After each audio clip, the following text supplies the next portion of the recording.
over to Pete Short. I think Pete has the record for speaking at most Humber Nature conferences of anybody I know. Really pleased to have Pete speaking to us again. Island Farm. Over to Pete Short from the RSPB. Okay, thank you, Paul. Has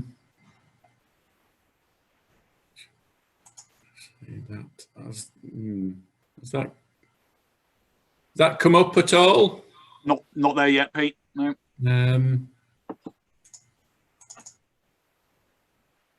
It's on its way. There it is. Yep.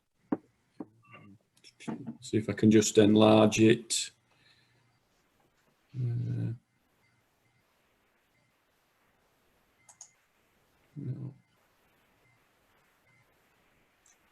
It's easy to read, Pete.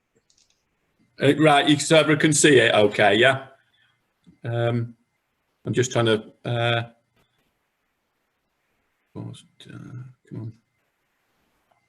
Yeah, I wouldn't worry, Pete. It's very good on the screen. Yeah. Right. Okay. So, yeah, I'll start.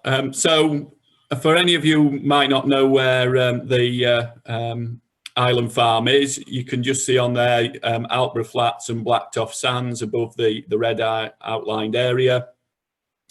It was an opportunity we got a few years ago, and as you can see, the landscape view is very nice over both Alpborough and Blacktoft there. I think one of the things to note here at the moment is the outlying agricultural areas which dwarf the conservation management areas, and I think that's something that I always like to show everyone, and it's maybe part of what the project is about Island Farm. There within the shaded area you can see Island Farm just sitting there. It's not a huge area, it's about 100 acres. And was managed for nigh on 20 years by the owners, Andrew and Jiggy, who very, very kindly started to work with us in part to give a bit of a long-term future for the farm when they sort of wanted to wind down a little bit and stop the fantastic work that they'd achieved. It's a really good mix of farmland with both arable fields, and there you can see the bird-friendly food margins, unharvested margins on the picture. Also with cattle grazing through it, very much traditional mixed farm, but also with lots of fantastic wildlife areas mixed in. This is the reed bed after being cut and flooded. Just a nice little bit of biodiversity in there. And then within the higher level stewardship scheme that they'd entered into, there was more bird-friendly crops there. And all these habitats went together to actually give an absolutely amazing biodiversity. Lots of butterflies, lots of little relict habitats even along the bank that had sort of little hidden treasures like this massive cowslip colony. And also things like pyramidal orchid and bee orchid coming up around the site. So within a lot of the area that is very, the agricultural areas that are very depleted really, it showed what could be done.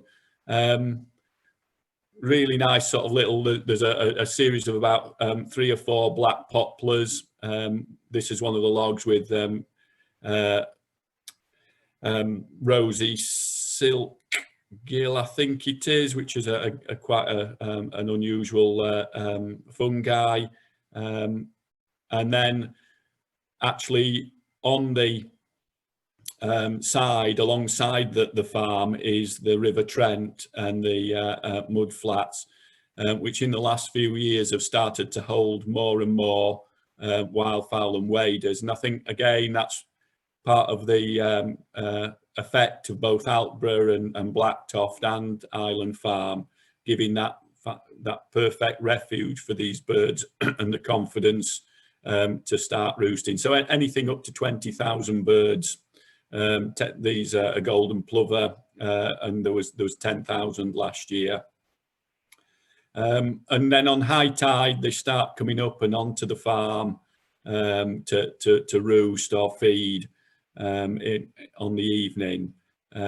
So just showing and reconnecting the farmland hinterland to the estuary and the SPA and triple SI. Idea that we last year there was 390 curlew as a peak, and you can get anything up to 2,000 lapwing on the farm.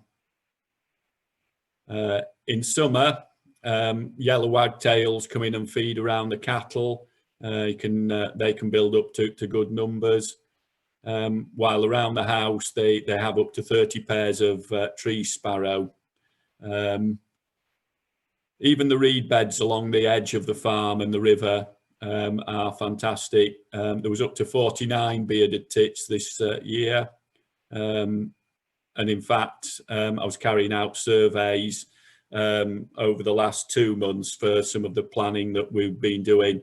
And I recorded at least 70 species alone in those 2 months of bird, and a lot more other unusual plants and animals.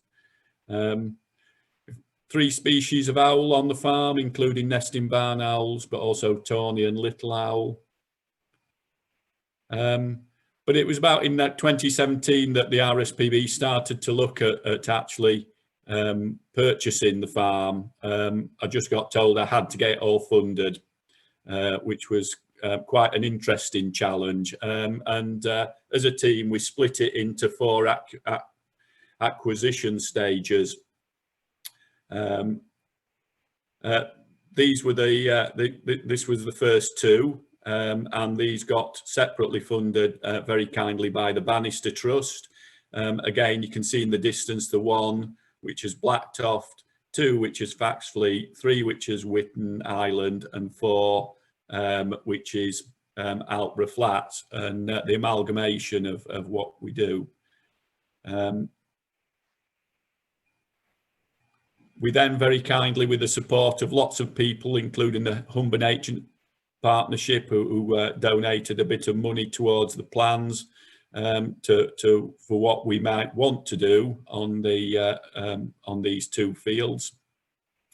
I think the idea really is to go that little step further than just arable on the farm, and also increase the potential of the wet grassland there. So certainly a few lagoons and making the wet grassland a little bit wetter. The second half was a little bit more of a challenge because it was going to be it's very good arable land and was a little bit more expensive, but very kindly Biffa Environmental funded this, and that ensured that we secured 100 acres of the farm, with only the house left and a small field now, which the owners still live in.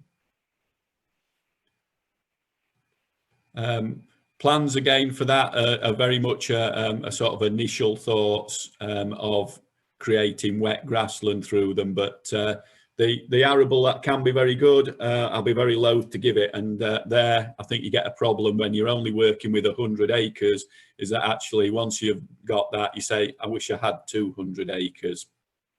But certainly one of the things is that Island Farm is not just the fact that it's a great and biodiverse farm. It's to be able to show people that, and to showcase it, and to get managers to look at it and see whether it can be increased across the area. So very much within the ideas of net gain, and the Nature Recovery Network. These are areas where we can show people what can be done and what can be achieved. So the areas will still be farmed. The local butcher grazes his cattle and sheep on there, and the food is local, and he also wins prizes at the Great Yorkshire Show as well. So some farmers keep saying to me, "Oh, you're stopping farming then?" Because we're not necessarily going to be doing all arable. But actually, strangely enough, when you look at the butcher's business, it's the only one that stands alone without subsidies. The wet grassland, we've already looked at it and raised the water levels. And last winter was amazing for the birds, with thousands and thousands on the farm. I think there's some challenges in holding water on there, but there certainly there's some very exciting developments that may happen. And again, we've proved time and time again on our sites across the Humber that when you start providing nice areas of water, you can get lots of birds. This is Blacktoft, which has done it for 40 years, just cranking up that level of delivery. Same for widgeon and teal, and if anybody spots the rarity in that, then I'll give them a prize. And you know, birds like avocets, which have a challenge on the Humber, just providing alternative habitats, new colonists, like your spoonbills, and also, of course, cranes are now colonising, and sort of these were some that flew over. There was actually 7 of them the other winter, and we now get regular cranes across the area and often feeding around Island Farm.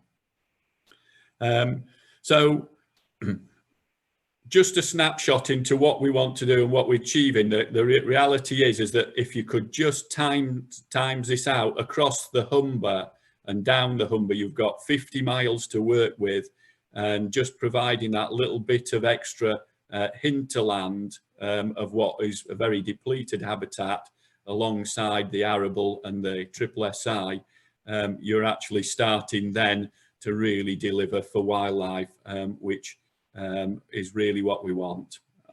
And that's the end.